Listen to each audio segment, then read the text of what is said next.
Üçüncü bab Qashqun Shahzoda. Jahongazda supurgi o'z xiyallari bilan yo'lini davom qilmoqda edi. Uning eshigining oyoqlaridan ko'tarilgan yinik chang yuqori o'rlab, atiganlik quyoshning qizg'ush nurlariga singib ketadi. Supurgi tix shahardan ancha yiroqlab ketmagan edi. Uning orqasida egiz shahar sepillarining gungurlari yiroqdan ko'rinib turadi. Uning yenidan ba'zida shaharga qarab mang'an karvonlar, eshaklik va piyoda yo'l yurgan dehqonlar, soyvanlik mapillarda g'adiyib o'ltirgan qandoqdir bir boyvachchalar o'tib qoladi. Supurgining eshigi bir qulqini salpaytib, yana bir qulqini ding'ida tutib, atrofdagi shapiga quloq solg'inicha ushshoq chamdab, ittik mengishida ketib boradi. Sur eshak har qitim ana shundoq tuz yo'lga chiqib, o'zining siliq mengishiga tushganda, supurgining eshakning ustida birdan mugidab aram elib oladigan odati bor edi. Xo'sh, supurga, deb o'z-o'ziga murojaat qildi supurga, eshakning ustida ko'zini yumib o'ltirib. Talay yo'llarni bosding, qancha yurtlarni aralading, xilma-xil xalqlarni ko'rding. Bu olam sirining tegiga yetaladingmi? Yo'q. Ehtimol ko'kdagi sonsiz yulduzlar bilan zimindagi har bir tosh, suvsiz qumliqlar bilan o'rkashlab turgan dengiz aslida bir tuqqandir. Xudo nima uchun bu ziminga jonliqlarni opiridi qilib, yana dargohiga qaytirib akitidi? Qorong'u kechalarning birida onamizning qo'rsqidan yig'lab, qaqshab turib yerga tushimizgan. Ba'zida qayg'urib, ba'zida xushal bo'lib, ba'zida savobli ish qilib, ba'zida gunoh qilib ketib yashaydi ekanmiz. Oxir bir kun o'lib ketimizkan. Tiriklikning ma'nosi nima? Balkim yaratgan egam bu ziminda bizning har birimizning xuy paylini, niyat iqbolini sinamoqchidir. Har birimiz bu olamga kelib ketadigan bir o'tkinchi mehmondurmiz. Ajiba, yiliq qalandarlar shoyining u dunyodagi o'rni hammamizdan ustun bo'lsa, u nima uchun bu so'zni shuncha ishonchlik deydi? U chaqda hammaga vahima silib turgan quyosh shoyining o'rni nada bo'lar? Agar uning o'rnimi jannatda bo'ladigan bo'lsa, u jannatga shu shohliq kibrisi bilan qadam besib xudolik da'vosi qilishdan yanmas. Yo'q, bilguchi xudo. Meningcha uning o'rni do'zaxda bo'lg'ini tuzuk. Qip-qizil yolqin uning shohliq tonlarini o'rtab, uni qip-yalang'och qilib qo'ygandala, u o'zining oddiy puhrolardan tovan gunoh qilib bir fosiq ekanligini tunib yetidi. Amisa, mening o'rnimcha. Supurgining ko'zi amdili uyquga ilingandek bo'lib edi. Ittik mengayotgan eshak tuyuqsiz to'xtab, supurga oldiga uchib tushgili tasli qoldi. U nima bo'lganligini anqirolmay, ko'zini ochib atrofiga qaradi. Kun nayzi bo'yi o'rlab qolgan bo'lib, hamma yoq timtos. Yo'l ustidami hech kim ko'rinmaydi. Nima gap? deb so'rdi u eshigidan. Eshak quliqini midirlatganicha oldiga qarab parvosiz turadi. Men sendan nima gap deb so'rayapman? Sen meni ustingdan mollaq atqizib tushirib etib, avi yumshoq to'piga berib eg'inmoqchimiding yoki etizdagi avi ko'p-ko'k ziroat mayslarini xohlagancha tilg'ab, qilgan askiliklarimni egisi bilmay qolmasin deb ovozingni bo'lishiga qo'yib berib, hangrab, meni bir baloga tiqay deganmiding? Bir hisobda shahar darvozasidagi yilqi jasakchilarning tepiklarimi sanga halol. Agar mendan boshqa odam bo'lgan bo'lsa, shu topda beqinlaringga mushlagan bo'ladi. Xit deb eshakning beqiniga tapanlari bilan qattiqroq tepdi supurga. Shu chaqda uning qulqiga birining varqirgan ovozi anglandi. To'xta! Ey yo'lovchi, to'xta! Eshigingni biz tarafga tortqin. Hop tusha!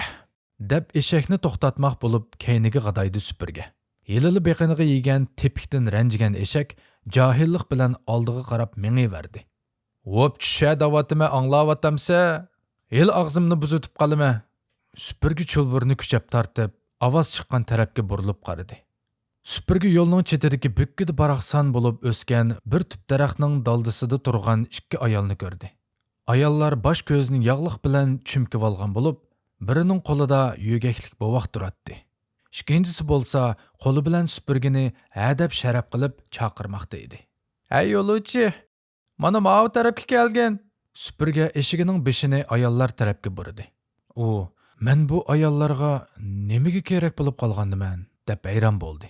Yosh vaqtlarida safar ustida supurgini o'ziga sharaf qilib chaqirgan qiz juvonlar bo'lgan edi. Mundaq uchrashishlar uzoqqacha supurgining esidan ko'tarilmaydi.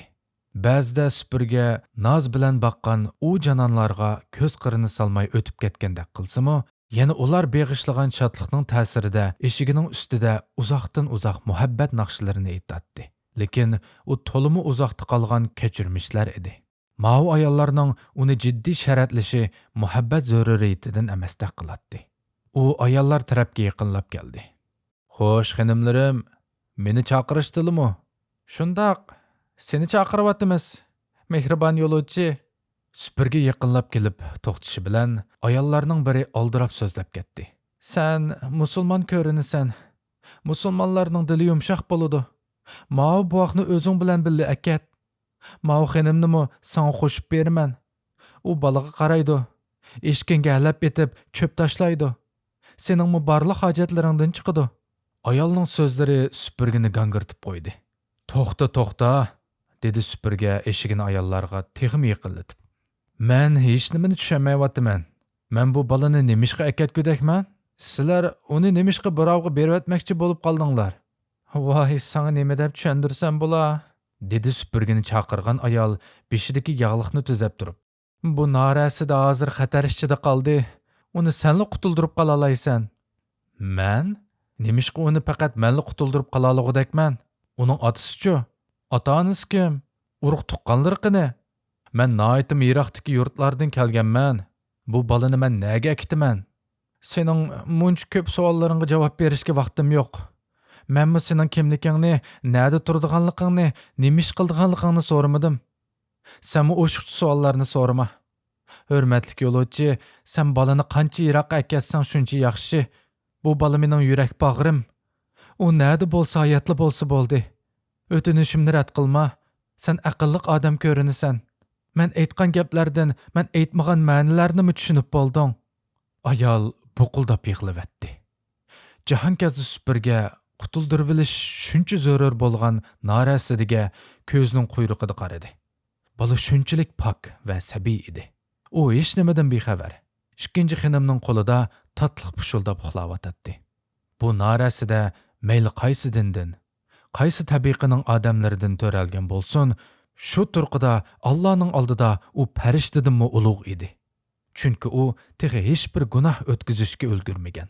Uning kallasi bu dunyodagi shayton, iblis va yana qandoqdir baloy ofatlarning iziqtirishidan xoli. Qalbi jinoiy niyatlardan pok edi.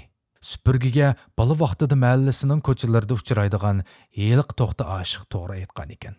Kishi ba'zida shundoq sabiy vaqtida o'lib ketmaganiga pushaymonmi qilib qoladi. Agarchanda tehi jahonning rohat mushaqqatining nimaligini bilmagan, bahorning xushbo'y chechaklarini tehi hidlamagan, qarning dastlabki ushqunlari va yoki ko'z yopirmoqlarining to'kilishini ko'rmagan bu pok bandining beshiga rostdanli balo qazo kelayotgan bo'lsa, albatta sen bir musulmon turib, uni qutuldirib qilish majburiyatidan o'zingni qochirsang, dunyoda buningdan og'ir gunoh bo'lmas. Supurgining ishkilinib turib qolganligini ko'rgan ayol darhol qo'ynidan bir xaltini ilib, yo'lovchining eshigi ustidagi xurjunning ko'ziga tashladi. U xaltidagi tillani yetishga xarajat qil. Bu xonimni xohlasan xotin qilarsan. Sana oq yo'l bo'lsin, mehribon odam. Balamni sana va Xudoyimning o'ziga topshirdim, dedi-da, daraxtliklar orasidan ketgan oyoq yo'l bilan shahar sepili tarafga qarab yugurib ketdi. "Menga mol dunyoning xotinning lozim yo'q edi", deb g'udong'shig'inicha qoldi supurga. Bola ko'tirib turgan xonim lop qilib supurgiga qaradi-da, "Qenamangayli, bu yerda qarab turish xatarlik", deb oldiratdi va bolani ko'tirgunicha supurgining eshigiga yondashib yo'lga tushdi.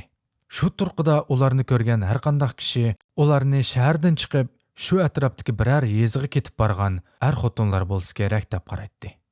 Taqdirning qismatlariga hayron bo'lmay mumkin emas, deb o'ylaydi supurga. Mana u yilali yolg'izchilikdan eshigi bilan mungdishib ketib boradi.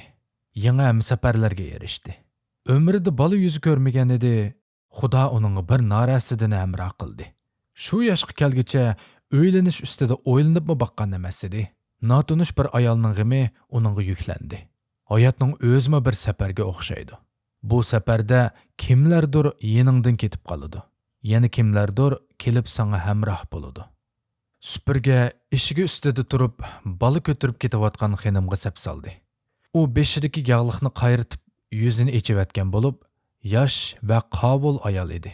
Safarda kishiga yuk bo'ladigan inji xotinlardan emasdek qiladi. Ayol balani mahkam bag'riga besib, supurgining eshigidan qolmay kelmoqda edi. Pat-pat supurgiga cho'ng yo'ldan chiqib, orqa yo'llar bilan mengishni askartib qo'yadi. Ular etizliqlarni aralab ketgan chig'ir yo'llar bilan mengib, yana cho'ng yo'l ustiga chiqib qelishadi-da, yana qandoqdir bir piyodalar yo'liga agib kirib ketishadi. Qiysaygan dehqon kapillari. U yer bu yerda mukjib ishlayotgan dehqonlar ko'zga g'ilpal tashlanib qoladi. Ayol pat-pat aloqzorlik ichida orqasiga qaraydi. Supurgi o'zining ko'nglida xatarlik bir ishga chetilib qolganligini tushungan edi. Ayolning qo'lidagi ashu begunoh norasiga bo'lgan g'ararsiz muhabbat uni bu xiyim xatarga o'z roziligi bilan qadam qo'yishga undaydi. Ba'zi supurga "Nimishqa biz cho'ng yo'l bilan mangmaymiz?" deb o'zini hayron bo'lganga silib, un chiqmay ketib borgan ayolni gapga soladi. "Sen nimadan qo'rqasan? Yiliqi ayol sening nimang bo'ladi?" "O'qinim, mening xo'jayinim. Mushu bovaqning onasi." "Sening xo'jayining mushu bovaqning onasi? Undaqda sen bu bovaqning nimasi?" "Men bu bovaqning inik onasi." "Ya qudrat", devatdi supurga. "Men o'zining bolasini inik onasi bilan qo'shib berib o'tadigan mundaq ishni texi uchratmagan ekanman. Amisi bu bovaqning otasi kim? Uning otasi o'lib ketgan. Bovaqning otasi yo'q bo'lsa, onasi bolani va seni menga o'z ixtiyori bilan hadiya qilgan tursa, yana biz nimishqa o'g'irlardek mo'kinib yurimiz. Voy xudoyim-ey, sen nimandaq sodda odamsan?" dedi ayol. "Men ko'tirib ketayotgan bu bovaqning kimligini bilmamsan?" "Bilmayman." "Bilmagandan keyin so'ramayli qo'y." "Bu nima deganing?" deb hayron bo'ldi supurga. "Bilmaganni so'rab, bilib olish kerak-da." Ayol supurgining eshigiga yaqinlab kelib pichirladi. "Sir saqlay olamsan?" "U tarafdan andish qilma. Boshqalarga aytmaslikqa tegishlik maxfiyatlikni anglabla qo'yaman-da. Manguga unutib ketaman. Sir saqlashning eng yaxshi yo'li unutib ketish." "Undaq bo'lsa, men sana aytay. Mening qo'limdagi bu buvaq podshoh." Supurgining eshigi mudirib, u eshakning ustidan yana bir qatim uchib tushgili tasdi qoldi. "Nima deding? Sening qulqing ig'irmi yo'lchi?" "Xudoya shukri, hozirgacha qulqimdan roziman. Qorong'u kechada yiroqlarda ketayotgan karvonlarning ko'ldirmalarining ovozidanla ularning qaysi yurtning karvoni ekanligiga va ularning qayoqqa qarab ketayotganligiga hukm qila olmayman. Biroq sen bu buvaqni podshoh deviding, qo'liqimga haqiqatan ishonmay qoldim." "Shundoq, biz podshoh oliylarining o'zini ko'tirib ketyapmiz. Bu sirlarni sana aytmasligim kerak edi. Og'zimdan chiqib ketdi. Sen bu to'g'riliq astroq so'zla yoki o'zing aytgandek unutibli ket." "Mening demoqchi bo'lganim", dedi supurga. "Bu kichikkina buvaq qandoq qilib podshoh bo'lib qoldi? Va u nima uchun o'zining taxtida o'ltirmay, mening arzimas bu eshigimning tuyoqlaridan ko'tarilgan chang'i ko'milib, bu yerda ketib boradi? Nimishqa biz uningga tiz cho'kib ta'zim qilmaymiz? Yana sana aytsam, sizlarning bu shaharda nimandaq podshohdilar? Quyosh shohi, qalandarlar shohi. Uni azdab yana bu yerda buvaqlar podshohidan biri chiqdi. Yoki sen meni ahmoq ko'rayotamsan?" Ayol aytmaslikqa tegishli sirning beshini olli-burun echib qo'ydi. Endi uning supurgiga qolgan hamma ishlarni tushundirib qo'ymoqdan boshqa iloji yo'q edi. "Sen bizning quyosh shohimiz haqida anglaganmi?" "Anglaganman", dedi supurga. "Bu qitim shu ulug' shohning O'rda shaharini ziyorat qilish uchun kelgan edim. Hashamatlik saroy, tumanlagan lashkar, minglab qullarni ko'rdim. Asharga tutilib tosh chaqdim. Munu bichora eshigimmi ig'ir yuklarni to'shidi. Shahar darvozasidagi qo'riqchilar yanchuqimni quruqtab qo'yishdi. Men u yerda alarman satarmanlarning shaharni lazziga soladigan erkin cho'qonlarini, odamlarning ozodi kulkilarini, gurildab turgan bozorlarni ko'rmadim. Shundoq shaharingga ulug' podshoyingga la'nat deb qaytib chiqyapman. ularning terangni shilib olmaganiga xush bo'lsang bo'ladi. Ajab, shu olamga mashhur quyosh shoyining o'zi qo'lingdagi mushu kichikkina buvoq bo'lsa, quyosh shoyi 3 kunning oldida olamdan o'tdi. Nima deding? Ovozingni pasayt. Bu gaplarni ikkimiz faqat pichirlabla aytsak bo'ladi. Xatar ustida ketib borganimizni unutma. Undaqda bu bola qayerning podshoyi? Bu bola quyosh shoyining eng kichik o'g'li. Mana 3 kundan beri o'rdining ichi qon bilan to'ldi. Shohning cho'ng o'g'illari bir-birini qirg'in qilishyapti. Taxtni talishib, shundoq. Men bu ishlarni toza tushunib ketmayman. Tartib bo'yicha quyosh shoyining cho'ng o'g'li taxtda o'ltirish kerak ekan. Lekin men sana aytsam, shohning u cho'ng o'g'li shunchalik zolim, qari niyat, buzuqchilikda ufchiga chiqqan. Ba'zilar dadisini uning o'zi qaslab o'ltirgan bo'lishi mumkin deb gumon qilishidi. Buzuqchilikda u shunchalik rasvoki, o'zining qancha ayollari turib, yana qarindoshlarining ayollariga ko'zini qizartidi.